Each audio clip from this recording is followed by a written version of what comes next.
आखिरकार क्यों बच्चों को लॉग आउट करना चाहती है सरकारें? अश्लील कंटेंट के लिए क्या सिर्फ बच्चे ही है जिम्मेदार? क्या पेरेंट्स की अपनी नहीं है कोई जिम्मेदारी? बच्चों के अपने अधिकार का क्या होगा?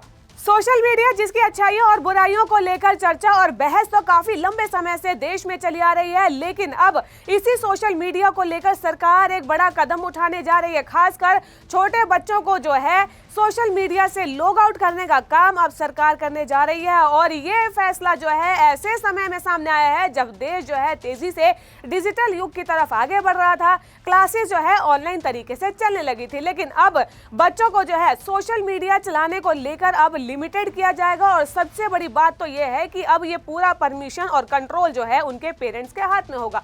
ऐसे में सबसे बड़ा सवाल ये खड़ा होता है कि सोशल मीडिया पर जो अश्लीलता फैली है, क्या उसके लिए सिर्फ बच्चे ही जिम्मेदार हैं? अश्लील कंटेंट के लिए क्या सिर्फ बच्चे ही है जिम्मेदार? भारत में करीब 60% से ज्यादा युवा अपने पेरेंट्स के मोबाइल का इस्तेमाल करते हैं और कई सर्वे ये स्पष्ट कर चुके हैं कि भारत में अब भी ज्यादातर आबादी को स्मार्टफोन चलाने और इसे सही तरह से मैनेज करना नहीं आता है। लिहाजा वो सोशल मीडिया पर ऐसे कंटेंट देखता है जो कि बच्चों के हाथ में फोन जाने पर उन्हें प्रभावित करता है। कई मनोवैज्ञानिक भी ये तर्क देते हैं कि पेरेंट्स को ये समझना होगा कि उनका बच्चा आखिरकार मोबाइल से चिपका हुआ क्यों है। उसे सोशल मीडिया या इंटरनेट पर ऐसा क्या मिल रहा है जो उसके आसपास घर में दोस्तों से नहीं मिल रहा? क्या उसकी सोशल लाइफ तो सीमित नहीं हो रही? क्या वो अपनी इच्छाएं जाहिर नहीं कर पा रहा? और क्या घर वाले उसकी बातों को समझ नहीं पा रहे हैं?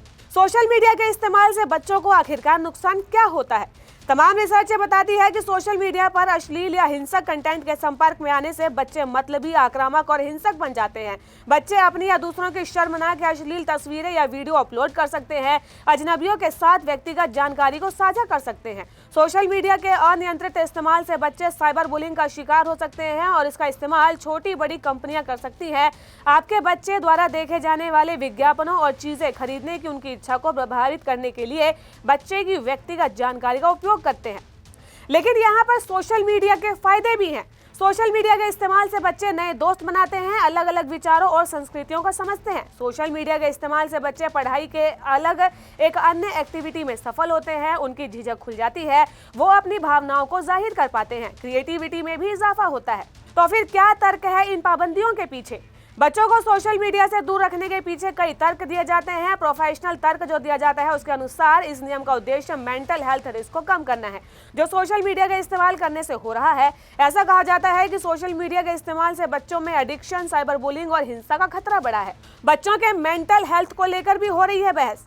मेंटल हेल्थ पर सोशल मीडिया का प्रभाव इस बहस का सबसे बड़ा मुद्दा है। अमेरिका की सोशल साइकोलॉजिस्ट जोनाथन हेड्स ने अपनी किताब द एंग्जियस जनरेशन में बताया है कि कैसे बच्चों के मोबाइल पर ज्यादा समय बिताने का असर उनके हेल्थ पर पड़ता है। उन्हें चिड़चिड़ेपन और काल्पनिक दुनिया में जीने की आदत हो जाती है। मशहूर मनोचिकित्सक रीरी त्रिवेदी ने बताया कि बच्चे जितनी देर फोन का इस्तेमाल करते हैं उतना ही ज्यादा उनमें डिप्रेशन का खतरा बढ़ता है। इमोशनली ब्लैकमेल करने की आदत बढ़ जाती है। उन्होंने कहा कि बच्चे फोन का इस्तेमाल अपने अकेलेपन को दूर करने के लिए करते हैं, लेकिन इसका एडिक्शन ऐसा है कि वो इससे बुरी तरीके से डिप्रेशन का शिकार हो जाते हैं। बच्चों को सोशल मीडिया से दूर रखने के पीछे भी तर्क कई दिए जाते हैं। प्रोफेशनल तर्क जो दिया जाता है उसके अनुसार इस नियम का उद्देश्य मेंटल हेल्थ रिस्क को कम करना है जो सोशल मीडिया के इस्तेमाल करने से हो रहा है। ऐसा कहा जाता है कि सोशल मीडिया के इस्तेमाल से बच्चों में एडिक्शन, साइबर बुलिंग और हिंसा का खतरा बढ़ता है। ऑस्ट्रेलिया ने भी लगा दी है पाबंदी। बच्चों के सोशल मीडिया इस्तेमाल पर दुनिया भर में लंबे समय से डिबेट हो रही है, लेकिन ऑस्ट्रेलिया ने अपने देश में 16 से भी कम उम्र के बच्चों के सोशल मीडिया इस्तेमाल पर बैन लगाया था। इसके साथ ही ऑस्ट्रेलिया की सरकार ने उन कंपनियों पर भी जुर्माना लगाने का प्रावधान किया है जो कि बच्चों को प्रभावित करने वाले कंटेंट बनाएंगे। ऑस्ट्रेलिया के इस कदम के बाद दुनिया के कई देशों में इसे लेकर पहल शुरू हुई है। न्यूजीलैंड की सरकार ने भी अपने यहाँ बच्चों की सोशल मीडिया से दूरी को लेकर नियम बनाने की प्रतिबद्धता को जाहिर किया है।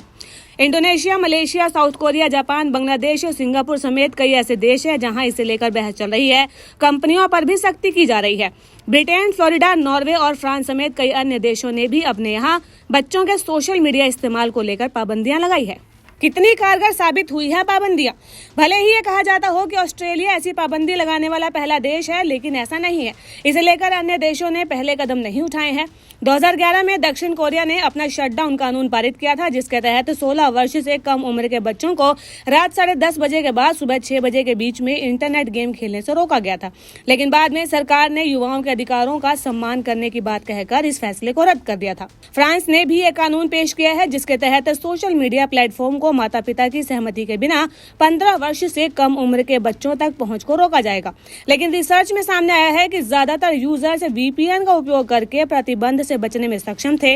अमेरिकी राज्य यूटा में भी ऑस्ट्रेलिया की ही तरह कानून लाने की कोशिश की गई, लेकिन कोर्ट ने इसे नियमों के विरुद्ध बताते हुए खारिज कर दिया था। सोशल मीडिया पर लगाई जाने वाली पाबंदी या फिर जो पूरी तरीके से कंट्रोल बच्चों के पेरेंट्स के हाथ में दिया जा रहा है, ये फैसला आपको कैसा लगा? क्या आप इसे सही या गलत मानते हैं? कमेंट सेक्शन में हमें जरूर बताइएगा और ऐसी ही कई अन्य खबरों के बारे में जानने के लिए GGC को लाइक, शेयर और सब्सक्राइब करना बिल्कुल भी ना भूलें।